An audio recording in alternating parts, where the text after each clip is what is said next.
ಇನ್ನೊಂದಿರುತ್ತೋ ಅದು ఒకటి ಕಡೆ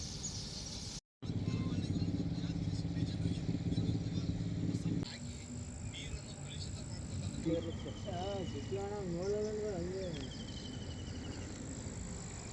ನೀರಿಲ್ಲ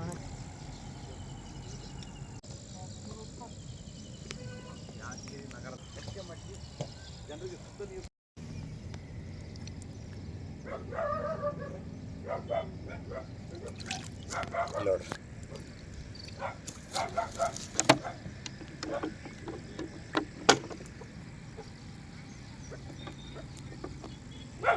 ಇಲ್ಲಿ ನೋಡ್ರಿ ಇದೆಲ್ಲ ಕಲುಷಿತ ನೀರು, ಪಾಚಗಟ್ಟಿದ ನೀರು. ಇದರಲ್ಲೆಲ್ಲ ಒಳಗೆ ನಿಂದ್ರಕ್ಕಾಗಲ್ಲ, ಕಾಲಿಗೆಲ್ಲ ಹುಳ ಇರ್ಲಕತ್ತ ನೋಡ್ರಿ. ಯಾದಗಿರಿ ನಗರಕ್ಕೆ ಅಂಟಿಕೊಂಡಿರ್ತಕ್ಕಂಥ ಈ ಭೀಮಾ ನದಿ ಇದೇ ಜಾಕವಲ್ಲಿಂತ ದಿನನಿತ್ಯ ನಗರಕ್ಕೆ ನೀರು ಸರಬರಾಜು ಆಗ್ತಕ್ಕಂಥದ್ದು.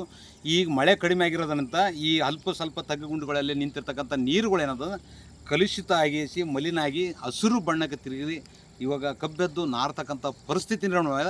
ಇದೇ ಸ್ಥಳದಲ್ಲಿ ಏನದ ಸಾಕಷ್ಟು ಜನ ಏನದ ದೇವಸ್ಥಾನಕ್ಕೆ ಮತ್ತು ಸ್ವಚ್ಛತೆಗೆ ಸ್ನಾನಕ್ಕಾಗಿ ಬಂದಿರತಕ್ಕಂಥ ಜನರು ಏನದ ಬಟ್ಟೆ ಬರಿಗಳನ್ನು ಇಲ್ಲೇ ಬಿಸಿ ಹಾಕಿ ಕಸ ಕಡ್ಡಿಗಳನ್ನು ಇಲ್ಲಿ ಹಾಕಿ ಮತ್ತು ಅದರಲ್ಲಿ ಮಾಟ ಮಂತ್ರ ಮಾಡ್ತಕ್ಕಂಥ ಕೆಲಸ ನೋಡ್ರಿ. ಇಲ್ಲೆಲ್ಲ ಬಿದ್ದಿರ್ತಕ್ಕಂಥ ಎಲ್ಲ ಏನದ ಪೂಜೆ ಸಾಮಗ್ರಿಗಳನ್ನು, ದೇವ್ರ ಫೋಟೋಗಳನ್ನು ಎಲ್ಲ ಬಿಸಾಕಿಸಿ ಇವತ್ತಿದೆಲ್ಲ ಕಲುಷಿತವಾಗಿರ್ತಕ್ಕಂಥದ್ದು, ಮಲಿನವಾಗಿರ್ತಕ್ಕಂಥದ್ದು.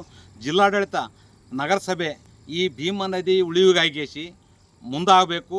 ಸ್ವಚ್ಛತೆ ನೀರು ಕೊಡ್ತಕ್ಕಂಥ ಕೆಲಸಕ್ಕೆ ಜಿಲ್ಲಾಡಳಿತ, ನಗರಸಭೆ ಮುಂದಾಗಬೇಕು. ಇಲ್ಲದಿದ್ದರೆ ಇದೇ ನೀರಿನಲ್ಲಿ ಕುಳಿತು ವಿನೂತನ ಪ್ರತಿಭಟನೆ ಮಾಡಿ ಜಿಲ್ಲಾಡಳಿತ ಮತ್ತು ನಗರಸಭೆ ವಿರುದ್ಧ ಹೋರಾಟ ಮಾಡಬೇಕಾಗ್ತಕ್ಕಂಥದ್ದು ನನ್ನ ಎಚ್ಚರಿಕೆ.